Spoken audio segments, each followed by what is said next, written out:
Gravação iniciada, presidente. Ok. O doutor Rafael, não sei, doutor Walker, doutor Rafael, não sei onde ele está, mas eu vou começar a gravação. Então, reiniciando a sessão, apregoar o item 249 da pauta, relatoria do doutor Jorge, Sadia. Peço para a doutora Fabiana convocar o patrono, por gentileza. Ok, presidente, irei convocá-lo. Ô, Vinícius, essas questões de embargos, tem umas que são explícitas, fáceis, ridículas. Tem outras que não são assim. Para você, eu tenho vários exemplos de discussões de alguns minutos, algumas vezes chegando a hora, com o Paulo, que faz muita admissibilidade de embargos, tanto na Câmara Superior como na Câmara Baixa. E lógico que ele liga para conversar comigo aqueles que não são os fáceis, né?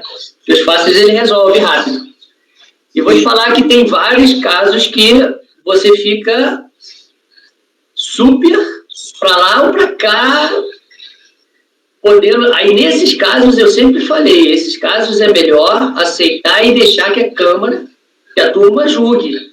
Porque aí você tem 8 cabeças e a colegiada é sempre melhor do que uma decisão monocrática. Mas, realmente, pode ser por um lado. Você tem toda a razão, eu estou só falando, gastando um tempinho aqui. Você tem toda a razão. Tem que dar uma olhada no voto. Eu realmente não li o voto do Jorge, então tem que dar uma olhada no voto. O quanto o voto utiliza isso como uma premissa e sai aplicando essas premissas para os fatos. Porque se ele usou isso como uma premissa e sair aplicando para os fatos, aí o Walker tem toda a razão. Ele não pode usar uma premissa e aplicar para cada fato uma maneira diferente. Aí tem toda a razão, você tem razão. Aí nem a questão de dividir por capítulo resolve. Aí é uma contradição dele, porque aí você está usando... Porque lembra, as premissas de conclusão e as premissas entre si. Premissa maior e premissa menor. Né? Então, pode rolar também, entendeu, Walker? Você como olhou o voto, você tem mais condição agora, fática, de falar sobre o negócio. Eu não vi o voto. Da maneira que foi alinhavado, pode chegar a isso aí. Doutor Oscar, quantos anos, doutor Oscar? Vai, presidente. Não tão bem quanto o senhor, mas vou levando a vida. Pois é, quisera eu um time desse, mas vou ver hoje como é que eu vou me sair. Espero que você saia bem. Vamos lá, a gente está meio apertado, não dá para ficar brincando muito, então por isso eu vou já passar a palavra direto ao doutor Jorge Arruda. Obrigado, presidente. Vou pedir para todos que estão sem... Fala, Jorge. Processo 13.933.0000008/2004-33. Sadia Sociedade Anônima. Embargos de contradição. Relatório. A embargante sustenta que o acordo padece omissão e obscuridade por não ter apreciado o laudo técnico acostado aos autos em 25 de julho de 2017 planilhas com descrição das despesas com pagamentos a pessoas jurídicas. Verifica-se que o voto refere-se ao momento de apresentação da prova com o selo da manifestação de inconformidade, mas afirma que a verdade material prevalece acima de qualquer outro princípio, desde que acompanhada por provas inequívocas. Transcreve parte do recurso voluntário, concluindo pela ausência de descrição de cada uma das despesas. De fato, o voto não apreciou o laudo técnico juntado após o recurso voluntário, não havendo decisão clara se o mesmo for conhecido ou não, já que, ao mesmo tempo, menciona que o momento apropriado para a apresentação das provas é a manifestação de inconformidade, mas logo em seguida, afirma ser o princípio da verdade material prevalente sobre os demais, o que representa certa obscuridade quanto à apreciação de prova técnica julgada após a impugnação. Destarte. Faz-se necessário esclarecimento acerca do laudo técnico apresentado, ainda que para concluir pelo seu conhecimento. É um relatório. Desculpa. Doutor Oscar, são 4h44, só tem 15 minutos regimentais. Boa tarde, presidente. Em seu nome, eu me congratulo com todo mundo, com imensas saudades pela convívio que sempre tive com vocês. O relator, doutor Jorge Abud, está muito preciso e claro, e pelo que eu pude depreender, os embargos que foram opostos por comissão data máxima vênia pela não apreciação do laudo técnico, pelo que está descrito na peça, me parece que o ponto nodal em que o eminente relator, quando de 2019, julgamento deste caso, ele afirma que não pôde avançar na análise do direito ao crédito, porquanto a empresa não teria relacionado ou identificado que despesas se refeririam a esse crédito. Os embargos foram opostos exatamente para dizer que essa comprovação foi feita através de um laudo juntado em 2017 nos autos, e lá está comprovado todo o processo produtivo e toda a atividade da empresa, de maneira que isto pode ser perfeitamente identificado.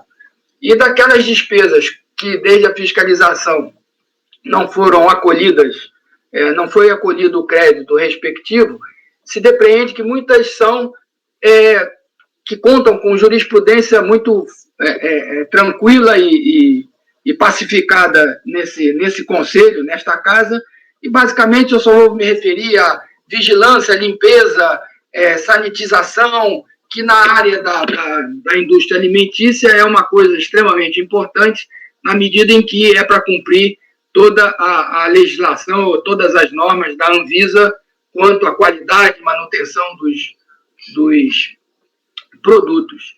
Então, e também tem algumas despesas de manutenção das instalações e aparelhamento das instalações, tudo isso visando exatamente a melhor condição de produção. Então, para não me alongar, presidente, me parece que a omissão seria evidente, com a máxima vênia do eminente relator, porque no laudo isso tudo está descrito. E aí me parece que o pleito seria no sentido de acolhimento a esses embargos, para que, então, se analisasse a qualidade e a relação dessas despesas com a atividade da empresa.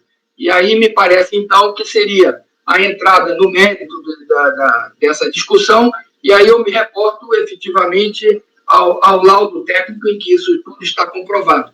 Portanto, presidente, são essas as palavras, agradeço, desejo um bom trabalho a todos.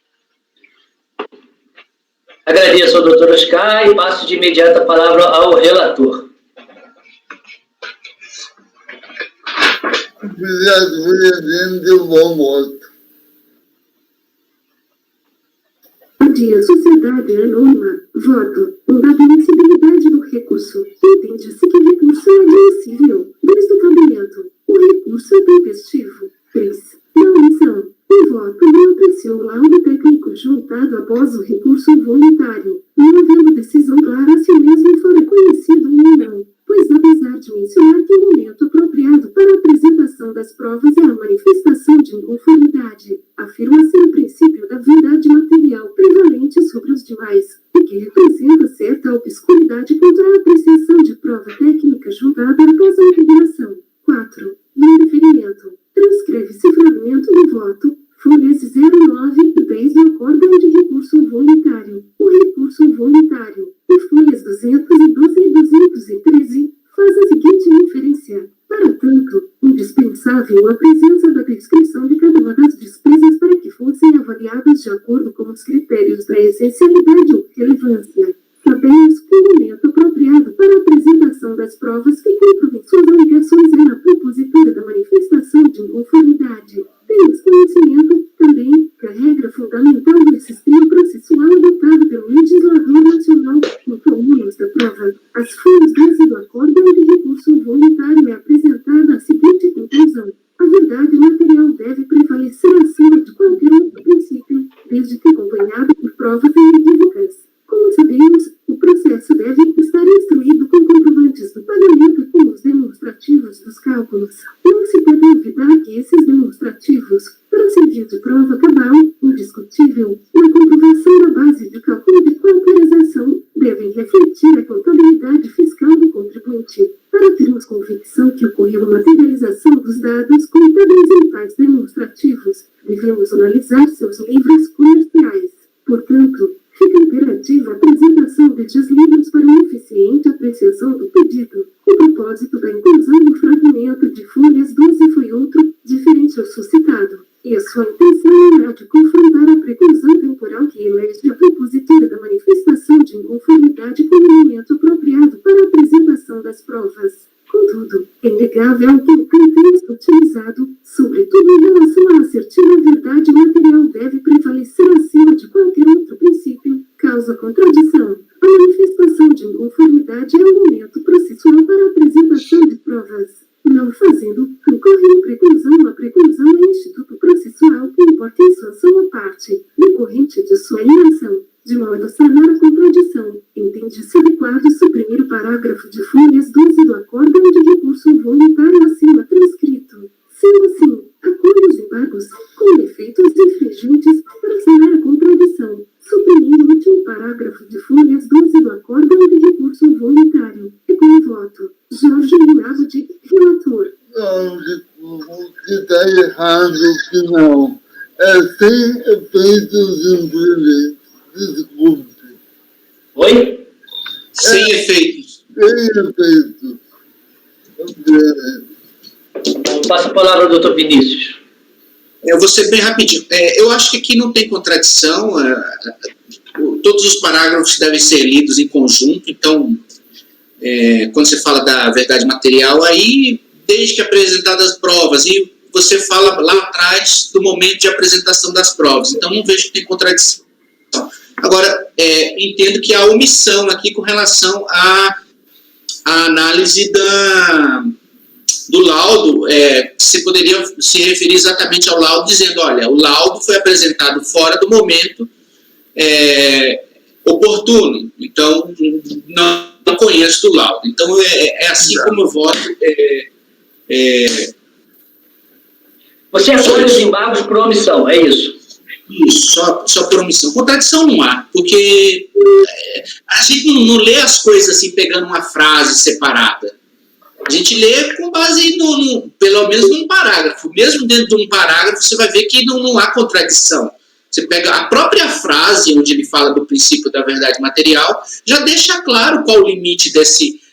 é o maior princípio, mas aí ele fala, desde que apresentadas as provas... Aí depois ele vai falar que provas são essas, que fala da contabilidade e tal, que não é o laudo. Enfim, não há contradição. Ok, então o senhor está acolhendo para sanar uma omissão sobre o laudo. E da preclusão do laudo, lógico, por causa da interposição concomitante ao recurso voluntário, é isso? Ok. Isso, com base nas premissas que ele mesmo levantou. Com base nas premissas que ele mesmo levantou, né? Que, assim, ele mesmo no voto dele anterior, ele falou, olha, a premissa é essa, tem que apresentar na hora da manifestação de inconformidade. Não apresentou, no caso, a preclusão. Então, assim, mantendo a premissa do primeiro julgamento, né, eu me expresso com relação ao laudo. Olha, então... com relação ao laudo, né, está precluso a questão de analisá-lo. Enfim. Ok. Larissa, você queria falar alguma coisa? Diga. Eu ia te perguntar ao Vinícius se ele não acha que... Eu acho que você está fazendo não seria aditar os embargos. Quer dizer, se ele só alegou a contradição, a gente só pode analisar o que foi requerido e alegado nos embargos. Mas fala de contradição e omissão aí, no escopo. Bom. Desculpa, porque eu estou olhando aqui o final do voto. Desculpa. Lá no início ele fala das duas coisas, por isso que eu estou abrangendo a omissão aí. O voto não apreciou o laudo técnico juntado após o recurso, está escrito isso claramente aqui no penúltimo parágrafo do relatório. Eu nem sei como é que foi o despacho de admissibilidade, mas aí eu estou supondo que o Jorge está transcrevendo o despacho de admissibilidade, como ele fez naquele outro lá. Enfim. É porque no fim não tá, desculpe, é porque no... Não, assim... Doutor Walker Araújo.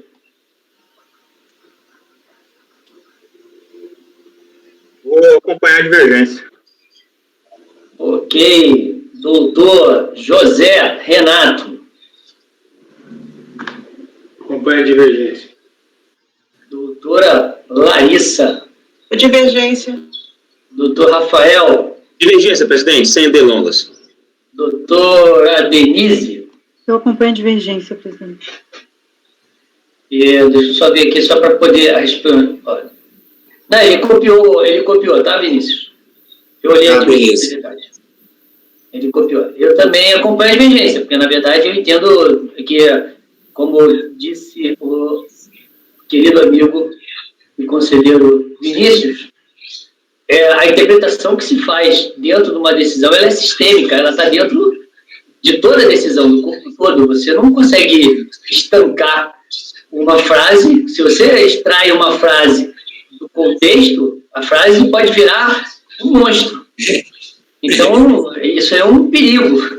Então, não pode. Ou você lê e aprende a ler no contexto, ou senão a gente acaba virando um analfabeto funcional, né? Que lê em questão técnica que eu falo, né? Lógico, eu não estou falando em questão, estou falando em questão técnica jurídica, né?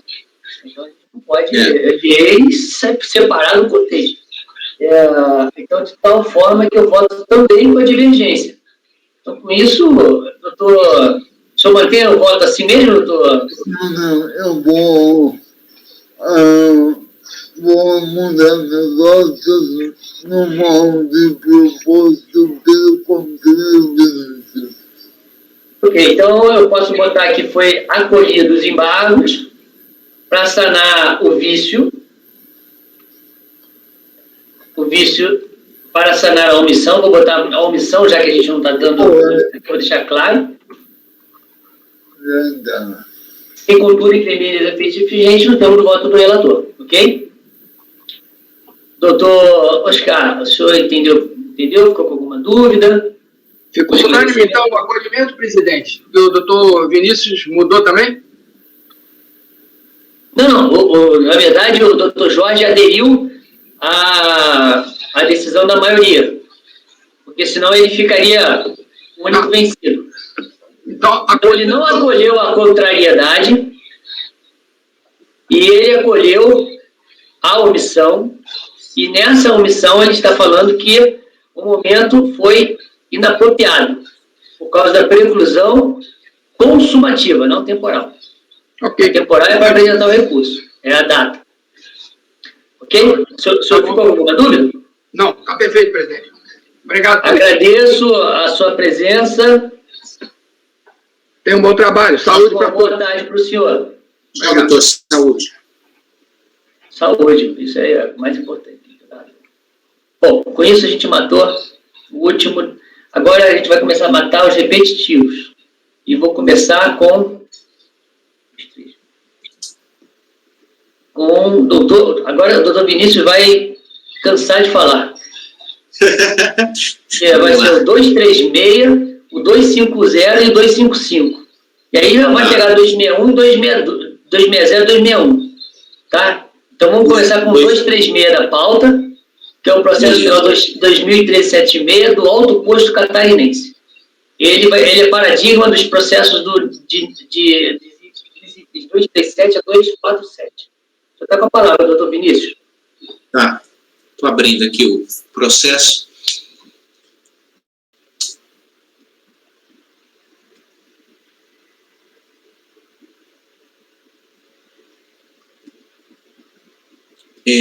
Vamos lá. Processo versa sobre pedido de ressarcimento cumulado com declarações de compensação com créditos de contribuição social não cumulativa decorrentes de operações no mercado interno. Análise fiscal, a autoridade tributária exarou o despacho decisório afirmando a inexistência do crédito postulado e não homologando as compensações declaradas. Inconformado, sujeito passivo apresentou manifestação de conformidade. Deixa eu ver se tem como... Deixa eu ver aqui se dá para a gente resumir.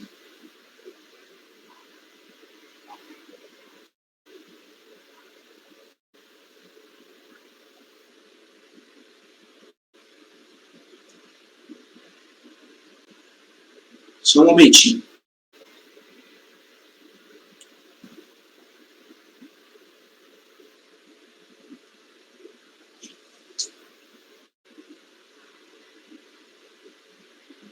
Inconformado, o sujeito apresentou manifestação de conformidade, alegando em síntese que acumulou crédito de contribuição social em virtude de ter seus produtos tributados à alíquota zero, na forma prevista no artigo 3º da Lei 10.485, sustentou ainda que foi intimado a apresentar documentos e informações sobre os pedidos de ressarcimento deduzidos junto ao fisco, tendo apresentado, mesmo após pedido de prorrogação de prazo e antes da emissão do despacho decisório, os documentos solicitados, os quais não teriam sido considerados pela autoridade fiscal em sua análise. Nesse contexto, requereu que fosse determinada nova análise dos pedidos de ressarcimento com nova emissão de despacho decisório, a fim de que pudesse tomar conhecimento dos motivos da glosa de seus créditos e da não homologação das compensações vinculadas.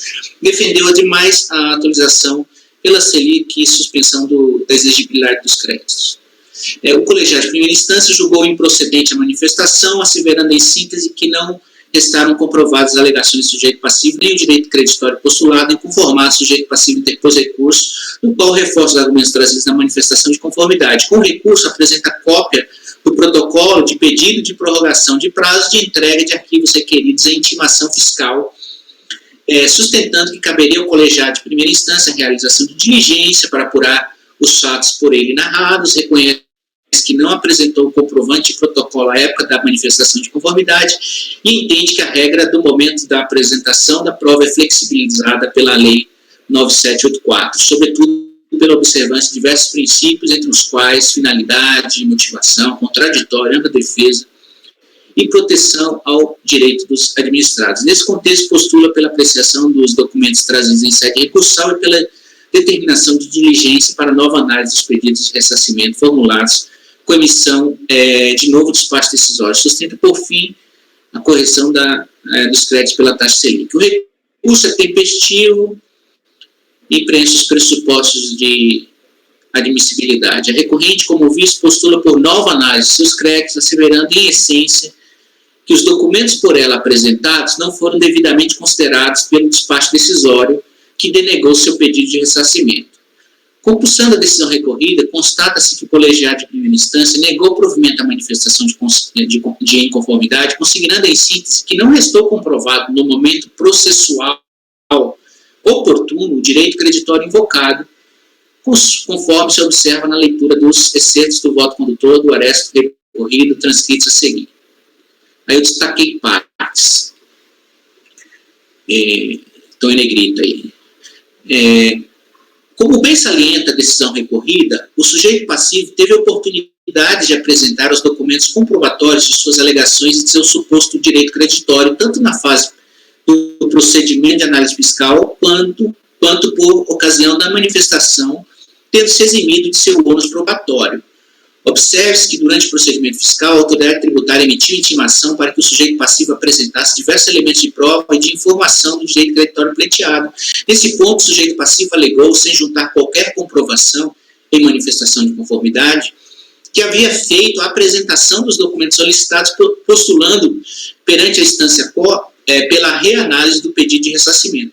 Apreciando a manifestação, o colegiado de primeira instância acertadamente deferiu o recurso, tendo em vista que o sujeito passivo não apresentou, número 1, provas das alegações de que teria apresentado os documentos solicitados pela fiscalização, nem provas do direito creditório invocado, sobretudo elementos de sua escrituração contábil, fiscal e documentos que a suportam.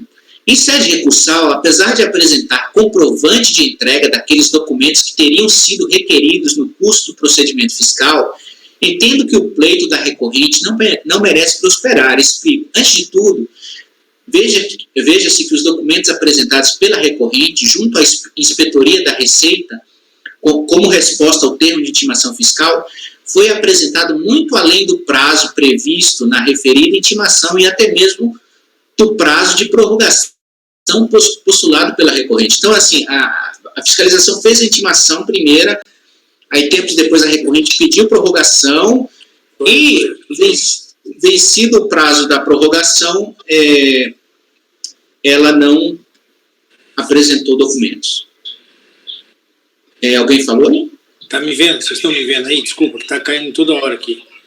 Estamos te vendo, agora estamos te vendo. Tá, é que eu não consigo ver vocês, mas eu vou tentar ficar por aqui. Você não consegue subir? Não, vocês não.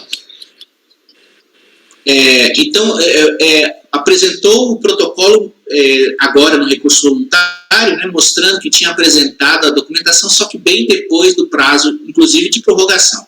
Sublinha-se, ademais, que os documentos apresentados após o prazo não são suficientes para comprovar de forma suficiente e cabal o direito creditório pleiteado. Nesse caso, tem absoluta razão o Aresto recorrido quando assinala que o sujeito passivo teria que ter comprovado, em sede de manifestação, suas alegações de eventual direito, independentemente se durante o procedimento fiscal restou lacunas probatórias. Com efeito, há que se lembrar que a fase contenciosa do processo administrativo fiscal se inicia com a impugnação, devendo o sujeito passivo trazer todos os documentos suficientes e necessários para demonstrar a liquidez e certeza do crédito pleiteado. É de se lembrar que no contexto, aí eu cito aí o momento de produção da prova e tal, analisando o caso concreto, observa-se que o sujeito passivo se restringe a fazer alegações sem trazer, quer durante o procedimento fiscal, quer na fase litigiosa, documentos suficientes e necessários para sustentar seus argumentos. Nesse momento processual, vale dizer, a apresentação de documentos que deveriam ter sido apresentados no início da análise fiscal não basta. Possivelmente, a partir de uma primeira apreciação daqueles documentos entregues a destempo em unidade da RFB, e trazidos apenas agora em sede recursal, a autoridade fiscal partiria para uma análise mais detida, requerendo outros elementos, como, por exemplo, escrituração contábil fiscal. Diga-se, a propósito, que na própria intimação fiscal há a observação de que outros elementos poderiam ser solicitados no decorrer da análise fiscal. Por essa razão, já na manifestação de inconformidade com o início do contencioso, deveria o sujeito passivo ter juntado aos autos não apenas os documentos requeridos pela fiscalização e entregues de forma extemporânea, como também toda a documentação contábil fiscal hábil para a comprovação do crédito pretendido. Aí eu falo sobre prova, digo que não há demonstração das operações atinentes aos créditos pretendidos, sua natureza, liquidez, certeza e a própria compensação litigiosa. E nesse contexto não há que se falar em violação de quaisquer princípios, verdade material, ampla defesa, finalidade, proteção de direitos administrados. Quando o órgão julgador é ancorado na correta premissa de que sobre o sujeito passivo recai o ônus da prova e na convicção de que não foram juntadas provas suficientes, conclui pelo indeferimento da compensação declarada e pelo afastamento do pedido de diligência. Naturalmente, os órgãos julgadores podem eventualmente determinar a seu critério de diligências. Isso não significa, entretanto, que os órgãos julgadores deverão partir para uma desregrada e inoportuna busca por elementos de provas que deveriam ser trazidos pelo sujeito passivo no momento da impugnação. Aí eu falo da taxa Selic, afasto, né? E, diante de todas as razões acima expostas, voto por negar provimento ao recurso voluntário. Ok, doutor Vinícius. Passo a palavra ao doutor Walker Araújo. Relator. Doutor Jorge. Com relator. Renato. Com relator. Larissa. Com relator. Rafael. Relator. Denise. Com relator, presidente. Me voto com o relator. Então, foi negado o provimento por unanimidade, o item 236, que serviu de paradigma para os itens 237 a 247, que copia o mesmo resultado. Agora, item 250, Serabi Mineração. Ok. Depois tem... Bom, vamos pegar esse grupo aí do Serabi. Vamos começar pelo 250 mesmo? Vamos. 2012-10. Ok. O senhor está com a palavra, tá? Ok. Estou abrindo aqui.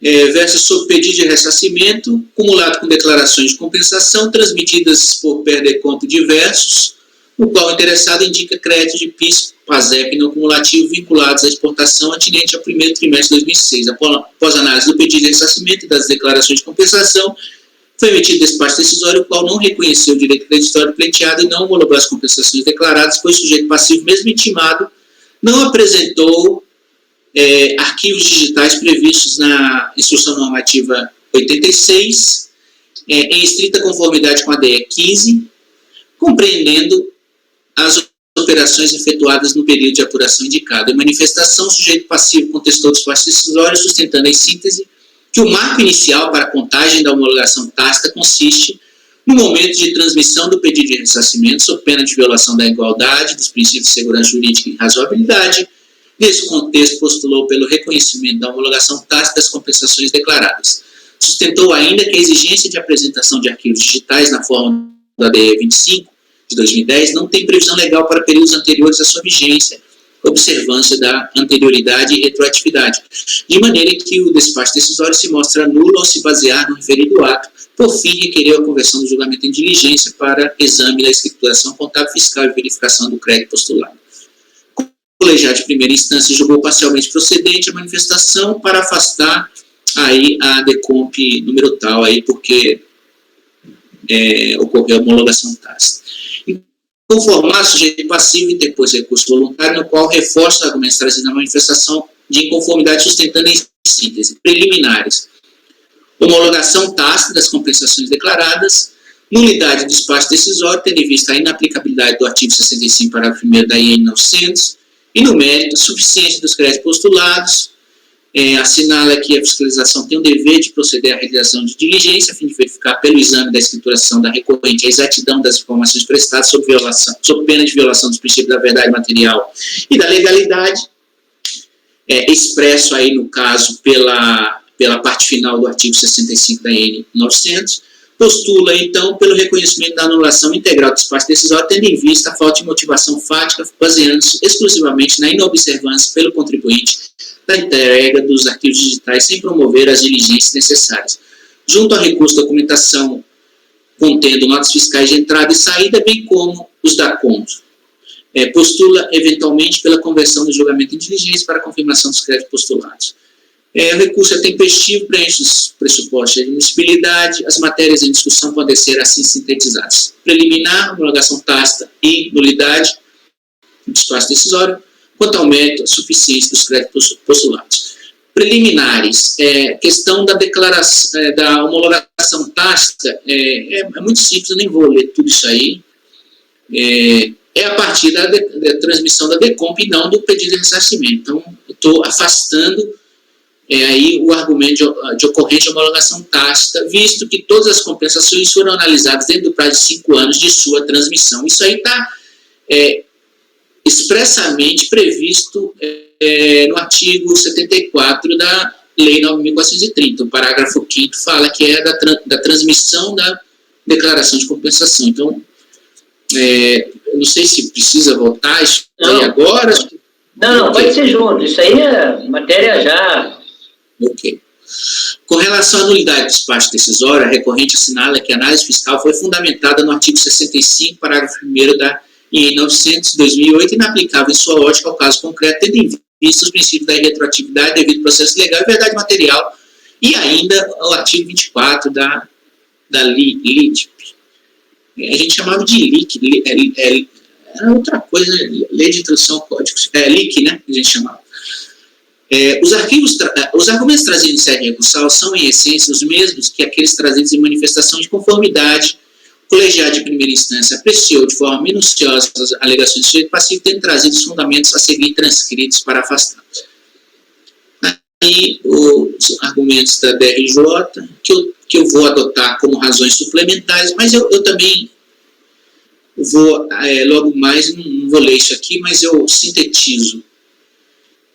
São precisos os fundamentos consignados no voto condutor do Aresto recorrido, de maneira que os adoto como razões suplementares decididas no presente voto. Como se vê dos excetos transcritos, há um arcabouço normativo construído há décadas que regula a utilização de sistemas eletrônicos de dados para os registros contábeis fiscais de negócios de atividades dos diversos sujeitos passivos, impondo obrigações variadas aos diversos atores. Nesse contexto que foi editada a Instrução Normativa 86, de 2001, e ainda o Ato Declaratório 15 de 2001, especificando regras para apresentação de arquivos digitais, tendo sido mais tarde alterado pelo ADE 25, o qual incluiu, no modelo do anexo único do ADE 15, informações sobre arquivos complementares para a correta apuração de PIS/COFINS. Então, o ADE 25, de 2010, ele veio mudar o anexo único aí do ADE 15, então exigindo do contribuinte informações para apuração do PIS/COFINS. Na esteira das alterações normativas ocorridas, a Instrução Normativa 900 determinou como visto, através de seu artigo 65, que a autoridade tributária poderia condicionar o reconhecimento de direito creditório no âmbito de pedidos de restituição, ressarcimento, reembolso e compensação à apresentação de documentos comprobatórios de referido direito, inclusive de arquivos magnéticos, bem como poderia determinar a realização de diligência fiscal nos estabelecimentos do sujeito passivo a fim de verificar, mediante exame da sua escrituração contábil fiscal, a exatidão das informações prestadas. Com a IN 981 de 2009, foram introduzidos os parágrafos 1º ao 5º no referido artigo 65 da IN 900, determinando que, na apreciação de pedidos de ressarcimento de declarações de compensação, de créditos de PIS e de COFINS, apresentados até 31 de janeiro de 2010, a autoridade fiscal poderá condicionar o reconhecimento do direito creditório à apresentação do arquivo digital de todos os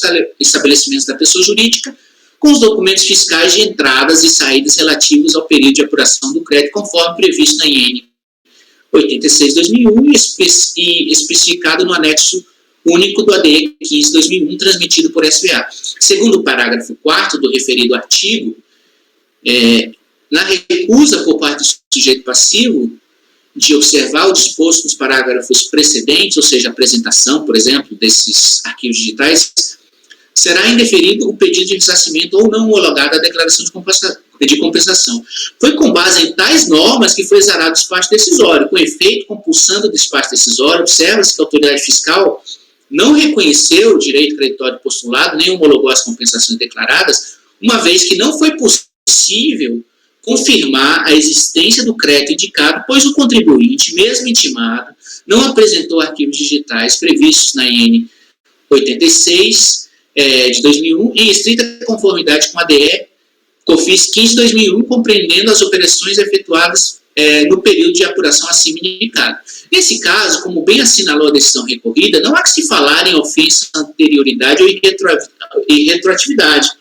Na verdade, a fiscalização se vale da legislação vigente à época da análise dos pedidos de ressarcimento e declarações de compensação para exigir a apresentação de arquivos digitais com as informações contábeis fiscais das contribuições não cumulativas. Lembre-se nesse ponto que as normas constantes do artigo 65, parágrafos 1º ao 4º da IN 900, introduzidas pela IN 981, e aquelas trazidas pelo ADE número 25 de 2010, assumidas pela fiscalização, são normas procedimentais que instituem novos critérios de apuração ou processo de fiscalização, facilitando a investigação e a apuração por parte da autoridade tributária da certeza e liquidez dos créditos de PIS/COFINS postulados pelo sujeito passivo. Em face de tal natureza procedimental, tais normas se aplicam perfeitamente ao caso dos autos, visto que vigentes à época do procedimento fiscalizatório e da emissão do despacho decisório, não tendo ocorrido qualquer violação à anterioridade ou irretroatividade das leis. Sublinhe-se, por fim, que não há nulidade ou invalidade da decisão administrativa quando o ato preenche requisitos legais, não existe qualquer indício de violação, as regras do artigo 59 do decreto 7235, quando no curso do processo há plena liberdade de exercício contraditório, enfim, essas coisas. No caso concreto, todos esses requisitos foram contemplados, não havendo se falar em nulidade do despacho decisório, rejeito, portanto, as preliminares suscitadas. Posso, Alberto. No mérito, o sujeito passivo defende a suficiente crédito postulado, sustentando que a fiscalização deveria ter verificado, através de diligência da escrituração contábil, fiscal e da análise da contransmitida, a subsistência dos créditos. Nesse contexto, assinala que a fiscalização tem o dever de proceder à realização de diligência a fim de verificar, pelo exame da escrituração da recorrente, a exatidão das informações prestadas, sob pena de violação dos princípios da verdade material e da legalidade e tal. Postula, então, pelo reconhecimento da anulação integral do despacho decisório, tendo em vista a falta de motivação fática. Na verdade, isso aqui se confunde, ele põe como mérito, mas parte dessa argumentação se confunde até com preliminar, que ele pede nulidade aqui. Mas eu estou tratando, enfim, aqui, porque... Aqui você consegue resumir, né, Vinícius? Porque aqui é uma questão de prova, né? Com certeza. Então, assim, o que eu estou julgando aqui? Ele não trouxe os documentos, ele fala que a fiscalização deveria realizar diligência, mas, na verdade, o artigo 900 fala que poderá realizar diligência a partir das informações prestadas, mas nenhuma informação foi prestada pelo sujeito passivo. Ele não trouxe os documentos que a fiscalização pediu. Então, assim, aquela diligência que a fiscalização poderia fazer, também não faz sentido aqui, em face, inclusive, da omissão probatória inicial do sujeito passivo. E, aliás, quando abriu-se o PAF, quando abriu-se o contencioso, ele poderia ter trazido tudo, e não trouxe, enfim. Então, o que eu faço? Eu falo essa questão probatória toda que os senhores conhecem, ele não prova, mesmo com juntada aqui de registro de entrada e saída e livro de apuração do ICMS, além de não ter trazido no momento certo, quando ele traz, não prova, porque não dá para a gente saber se as compensações litigiosas foram feitas como ele fala que fez, na contabilidade dele, não tem escrituração contábil dos créditos pretendidos para a gente analisar a certeza, liquidez e a própria natureza, e também não há as notas fiscais para a gente ver qual é o tipo de crédito, para confirmar a natureza do crédito. Diante de todas as razões acima apresentadas, voto por rejeitar as preliminares suscitadas e, no mérito, negar provimento ao recurso voluntário. Ok, doutor. Passa a palavra ao doutor Walker Araújo. Com relator, essa questão de mérito aí que ele trouxe, essa questão preliminar aí desse tipo da anterioridade, esse foi o único mérito, né? É uma questão mais ou menos de mérito aí, né? Mas ele trouxe como nulidade, né? Que ele fala que é nulidade, mas na verdade não é, né? Eu achei meio... Eu já joguei um caso já de ADE, já essas coisas, mas a fiscalização, na verdade, ela exigiu uma ADE posterior ao fato gerador, né? Aí o contribuinte entregou a ADE anterior, que era referente ao fato gerador, e a fiscalização queria nova, né? Queria nos moldes da nova para facilitar a averiguação. E aí ela usou todo o crédito. Mas aí eu lembro com uma votação só para fazer rapidinho. Sim. Nós determinamos que a fiscalização analisasse o crédito com base na ADE que era exigida na data do fato gerador, né? Que não fazia sentido, né? Bom, enfim, mas eu vou acompanhar o relator aqui. Ok. Doutor Jorge. Com relator. Doutor José Renato. Com relator. Doutora Larissa. Com relator. Doutor Rafael. Acompanho, presidente. Doutora Denise. Com relator, presidente. Eu também voto como relator. Então, negado o provimento por unânime, a tema preliminar, desculpa. Foi afastada a preliminar, rejeitada. Põe assim, preliminares. Foram duas, né?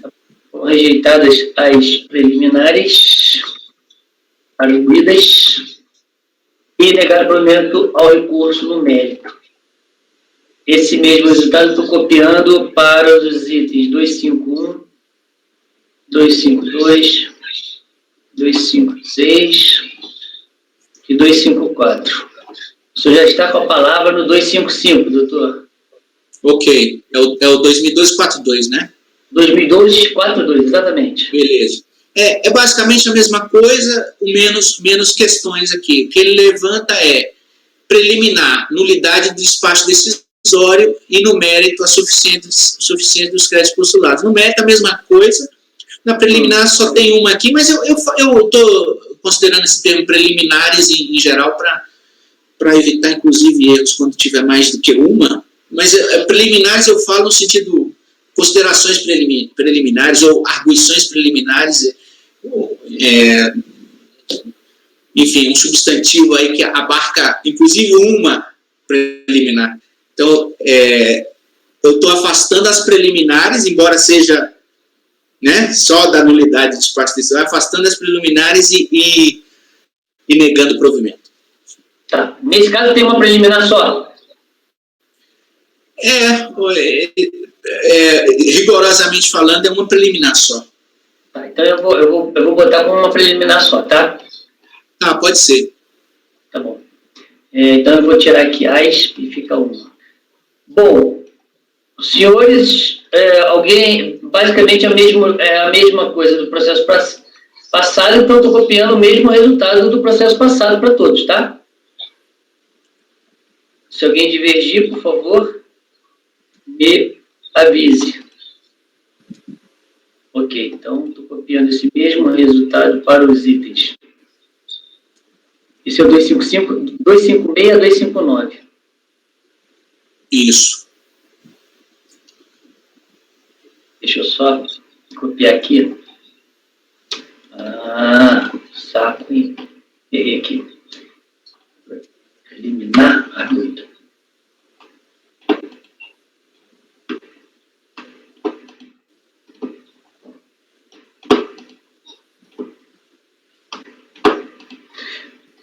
Agora, 260, doutor Vinícius, que é o 2012-97.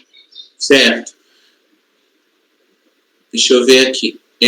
Esse é igual o que a gente acabou de julgar. Ele tem também só uma preliminar.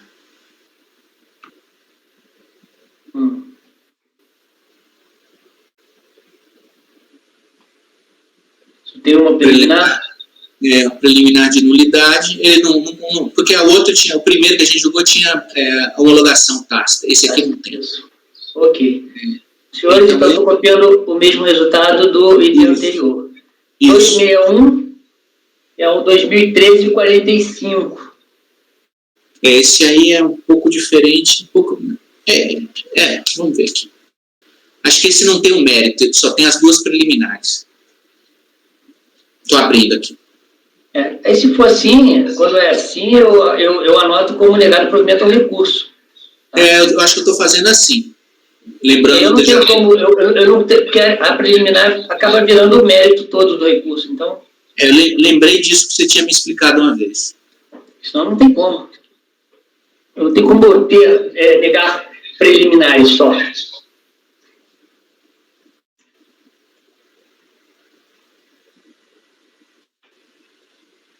Exatamente, esse caso aí só fala da nulidade e homologação tácita das compensações declaradas. Mas aí, deixa eu ver aqui, eu acho que o caso... Deixa eu ver aqui.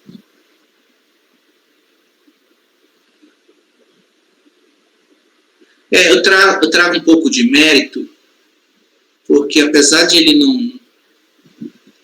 Ele fala da questão no corpo, é que ele armou o recurso dele de uma forma um pouco diferente dos outros. Esse é 2013.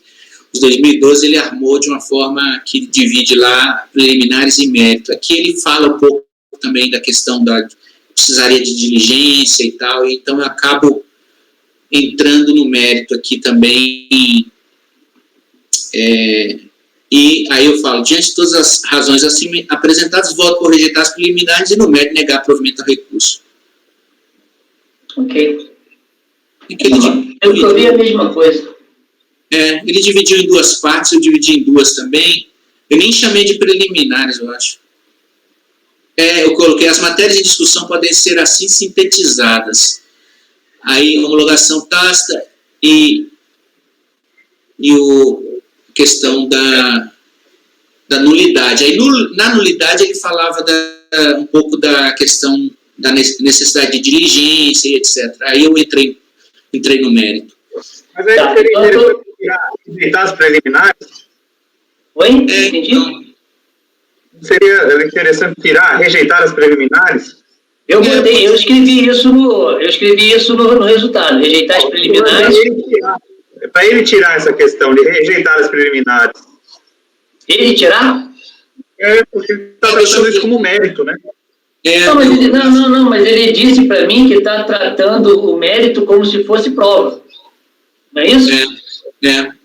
Ele está usando as preliminares como preliminares de efetivamente, o mérito foi, olha, o fisco tinha que fazer a prova, tinha que fazer a diligência. Ele está falando, não, olha, o fisco não tem que fazer a diligência.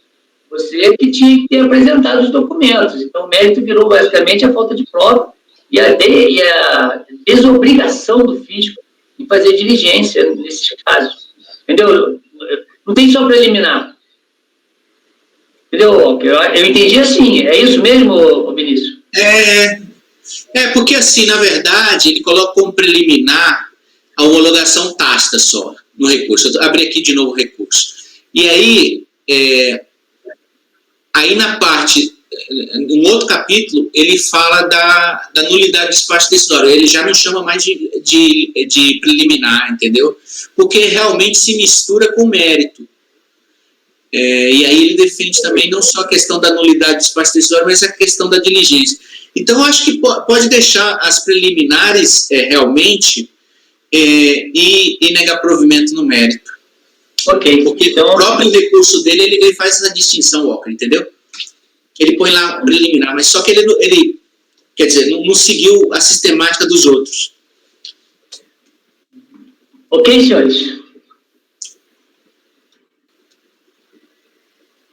Doutor Walker, agora vamos fazer agora, você se cansar um pouco. Vou pegar todos os teus agora. 229, doutor Walker, Petróleo Brasileiro, final 2015-94.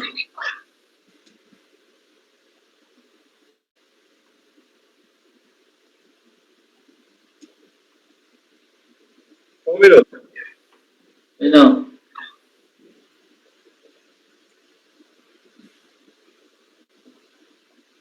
Final 2015.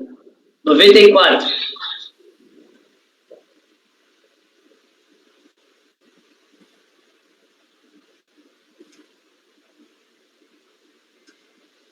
Voto. Ok. É curtinho. Recurso é tempestivo, atende os demais requisitos, ele toma conhecimento. De início, eu faço as alegações da recorrente no sentido de que a aplicação da multa no presente caso não encontra. Aqui é aquelas multas por desconto não homologada, tá? Tá. No presente caso, não encontra motivação válida, uma vez que não restou demonstrado a utilização de qualquer conduta ilícita ou dos meus partes do contribuinte que é juiz de boa-fé. Porque a exigência da multa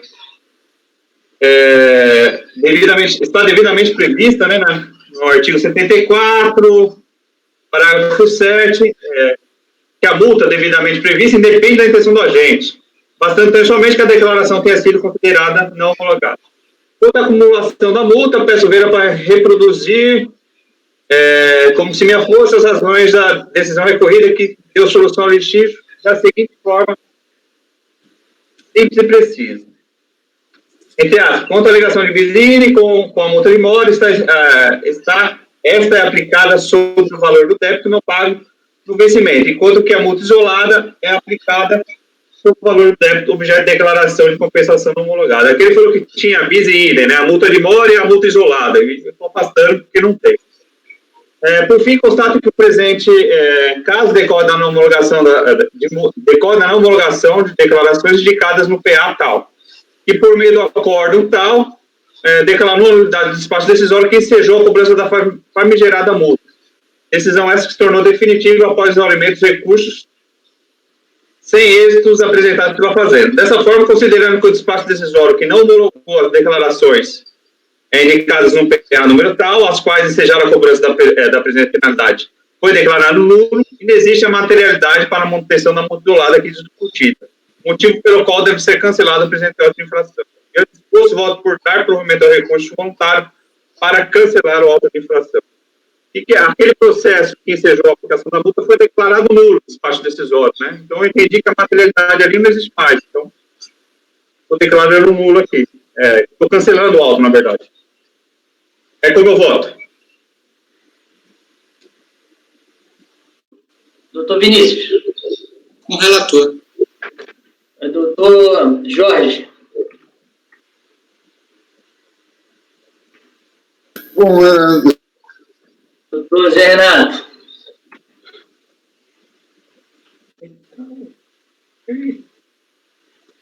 Doutor Zé Renato. É o Jorge. O Jorge já votou, não votou? Ele quer que o Jorge vote 2 vezes. O Jorge já votou.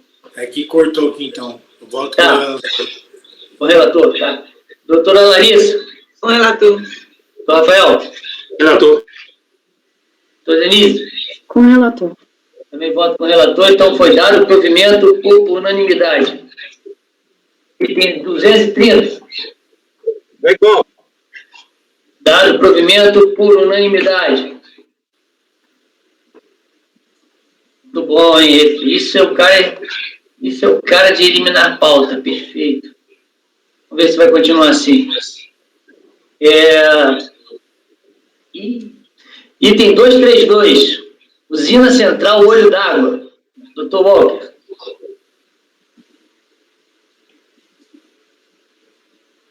Rapaz, esse processo é complicado, hein? Então vamos pulá-lo. CMB, 222. Não, vou pular, já pulei. O 222, ô Gilson. O 222 é interessante. Não, 232. O 222. Não, sim, não, eu ainda estou pulando o 232. O 222, que é teu? Isso. O que, é mole? É retorno de diligência. Então vamos no 222. Item 222. Processo final 2012-12. Tá. Doutor Vinícius, CMB Construtora. Isso. É um retorno de diligência, a gente tinha... O que acontece?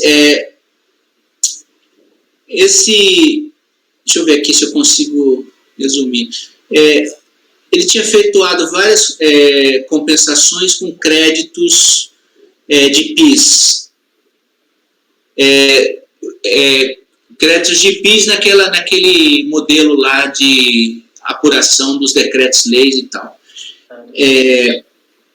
Quando o processo veio para o CAF, a gente notou que tinha isso na turma extraordinária, eu era o relator, que tinha vários pagamentos e tudo mais que não tinham sido contabilizados no cálculo da fiscalização.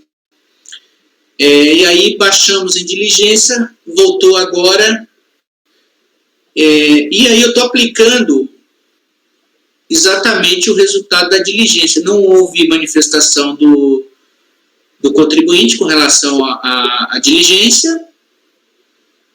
A diligência reconheceu um crédito adicional aí de 8.410, e eu estou aplicando aí esse resultado da diligência dos relatórios folha 1112, 1110, 1111 e a tabela do 1118 para consolidar os débitos que restaram abertos aí, que restaram em aberto. Então, diante do exposto, voto por dar parcial provimento ao recurso voluntário e reconhecendo direito creditório nos exatos termos consignados na informação fiscal às folhas 1110 e 1111, remanescendo os saldos devedores reproduzidos à folha 1118. Ai, toda hora estou te ligando. Passa a palavra ao doutor Walker Araújo. O relator. Doutor Jorge. Com o relator. Doutor José Renato. Com o relator. Doutora Larissa. Com o relator. Rafael. Acompanho. Denise. Com o relator. Eu também voto com o relator, então eu estou copiando exatamente o seu dispositivo. Agora, o membro colegiado, unanimidade de votos, dá parcial provimento, reconhecer o direito creditório nos exatos termos consignados na informação fiscal de folhas citadas, remanescendo o saldo devedor reproduzido à folha citada no termo do voto do relator. Okay? Beleza. Exatamente como você botou no seu dispositivo, okay? Não tem problema. Ótimo, doutor Vinícius. Alguém mais tem coisas parecidas desse porte? Presidente, tem um Foi processo. perfeito, queria mais desse porte. Esse Unibanco aqui é complicado, 262, ou Walker? Não, é prova. Pronto? Vamos nele? Vamos Então, nele. item 262, processo final 2010-62, do Unibanco. Deixa eu estar com a palavra, doutor. Estou abrindo o arquivo. Tá. Doutor Vinícius, se você puder desligar seu microfone. Uma linha completa que cuida de verdade Tem um rádio rolando aí de alguém. Vamos lá. O Sérgio do litígio auferir o direito creditório pela recorrente utilizado para pagamento de débitos formados nas declarações de compensação. Em sede de manifestação, a recorrente alegou existir de fato equívoco no DACOM, que não considerou o valor de PIS recolhido na fonte, passível de dedução nos termos do artigo 7 da IN 480, a saber. Essas daqui são as alegações dele. Para respaldar o seu direito, trouxe os seguintes documentos. Cópia do DARF, DACOM, livro razão, pedido de existência do MS, DIPJ, composição do valor apurado de PIS/COFINS. A DRJ manteve o despacho decisório por entender que a recorrente não demonstrou ou comprovou a origem do crédito apurado, ou seja, o total ausência de prova a comprovar de forma induvidosa a origem dos registros contábeis trazidos pela contribuinte. Aí ela traz a alegação aqui que eu deixei em negrito, que eu só vou ler ela, tá? Ok. De fato, o contribuinte apresentou parcialmente reproduzida o uniforme débito de PIS no valor de 4 milhões, dos quais 1.000 e pouco, recolhidos mediante o DARF, daria espectro a compensação, que é que se debate. 3.000 suspensos, 3 milhões suspensos. Posteriormente, foi apresentada a DCTF retificadora, produzida parcialmente, confessando um débito no valor de 4 milhões e pouco, integralmente suspenso em razão da decisão judicial. Esse foi o ponto de partida para reconhecimento do direito creditório. Com base na informação apresentada pelo contribuinte nas retiradas do sistema da Receita Federal, DCTF, DIPJ e DACOM, considero que restou parcialmente demonstrado a existência do direito alegado. O valor declarado da DACOM relativo ao PIS é de 4 milhões nos quebrados, o valor do DCTF relativo ao PIS, no mesmo período de população, foi retificado para 4 milhões 261. Intimado a explicar por 2 vezes a divergência entre os valores declarados do DCTF e DACOM, o contribuinte não se pronunciou, alegando somente a existência de ação judicial que suspende a exigência do tributo em questão. Disposto, reconhece parcialmente o crédito alegado no montante de 885 mil e o montante de 133 mil, resultado da diferença entre os valores declarados como devido. Em sede recursal, a recorrente reforça suas alegações apresentadas e junta diversos documentos demonstrativos para comprovar suas alegações.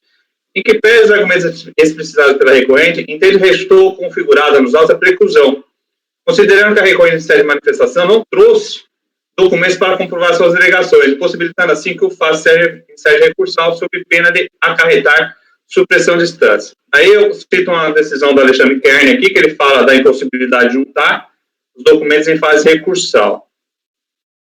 Eu vou lá para a página... Final da página 10.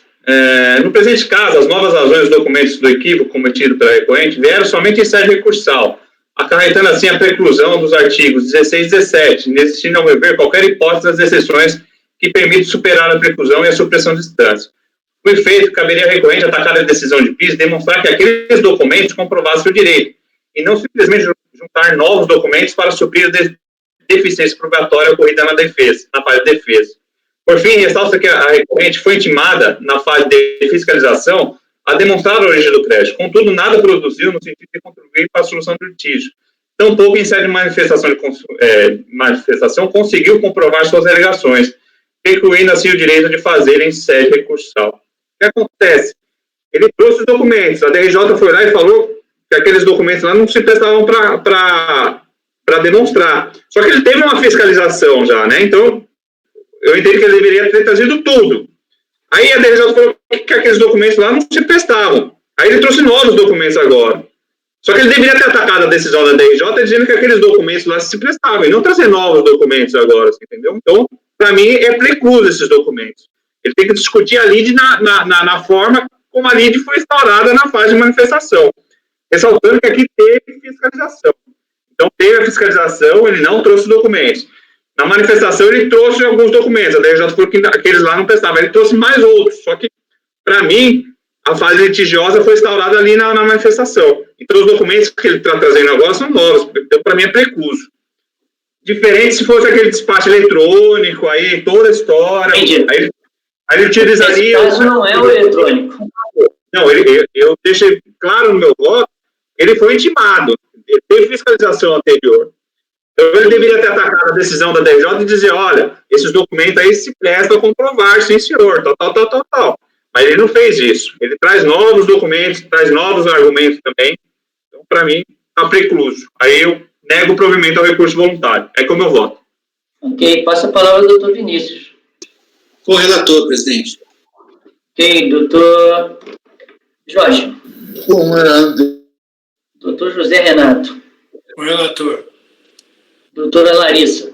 Com o relator. Doutor Rafael. Com o relator. Doutora Denise. Com o relator. Eu também voto com o relator. Deixa eu só aqui no processo que eu acabei andando.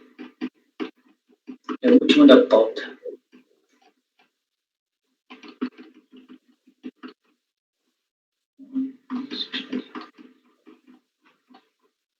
Ok, então foi negado o provimento por unanimidade. Temos o voto do relator. Okay. Bom, aqui está. 45, acho que ainda dá. Denise. Eu sinceramente, eu tenho dois processos muito fáceis. Quais são? Não, dá. Quais são? Pois não. É um 286 e o 287. 2? Qual é o número? 226 e 227. Ok, então vamos ler eles. Itens 226, processo final 2009-71. Ok. Dá. Mas eu tenho que apregoar, peraí, só um minutinho, Jorge, eu tenho que apregoar o item. Item 226, processo final 2009-71. Oi? Não, 286, não é o 286? Não, 226, 286 não é de hoje, não. Ah, ok. É 226, final 2009-71, Micronal. Fabiana, já vou te liberar, assim que a gente botar esses dois, tá? 71. Ok. Vamos lá, doutor Jorge, espero que seja fácil mesmo, vou ter que liberar a Fabiana, hein? Ok, eu vou resumir, presidente. Pois não.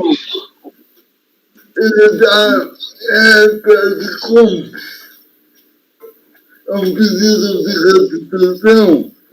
Ele está pedindo, a única coisa que ele pede é a preclusão.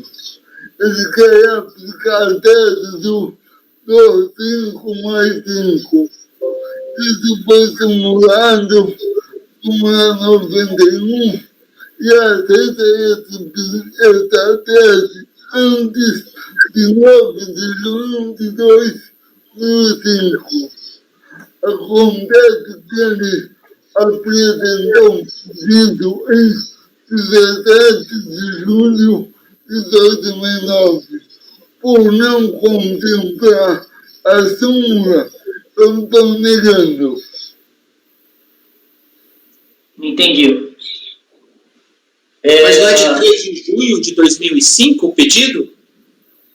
Não. É 17 de julho de 2009. Que no relatório aqui fala de 3 de junho de 2005. Trata o presente processo de pedido de restituição protocolizado em 3 de junho de 2005. Peraí, deixa eu ver se é o... Peraí, ele está no 2009-71. São iguais ou não? 2009-71. São iguais? Não, são diferentes. Eles são diferentes, eles são fáceis, é diferente. Beleza. Está no 2009-71. Correto. Beleza. Ô, Vinícius, não, pô, era fácil, tá complicando. Não, pô. Olha só, o PLCOP de 2000 é de 2009. Correto. 20 de 7 de 2009 o PLCOP. Ok. Ok, então o senhor está negando o provimento. Correto. Doutor Vinícius.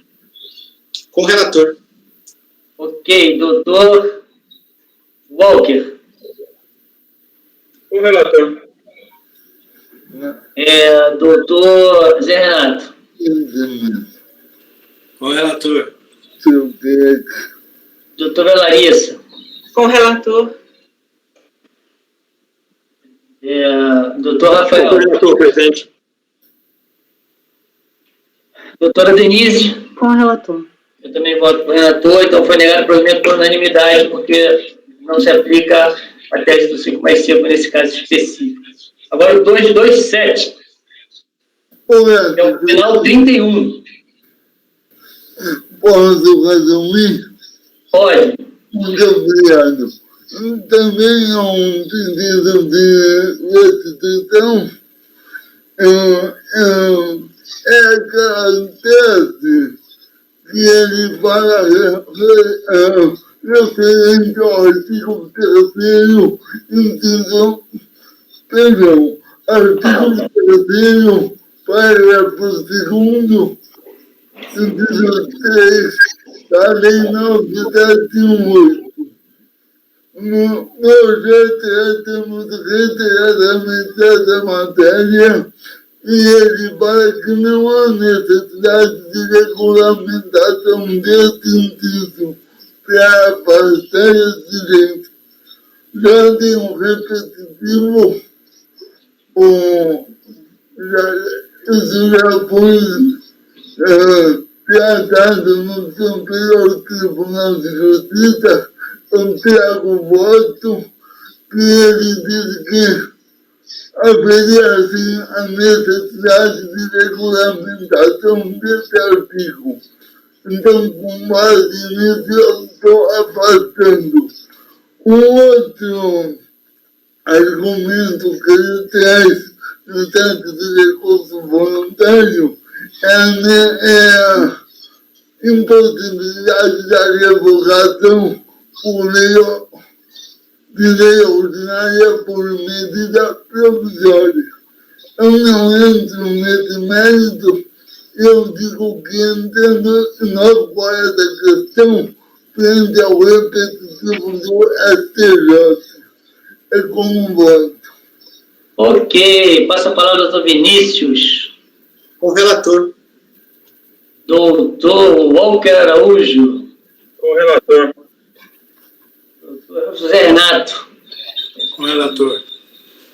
Larissa. Com o relator. Rafael. Relator. Denise. Com o relator. Também voto com o relator, tese antiga, dessa também. Então, negar o provimento por unanimidade. Senhores, temos mais alguns que a gente pode... Ah, não, agora tem que liberar a Fabiana. Fabiana, encerra a gravação, por favor.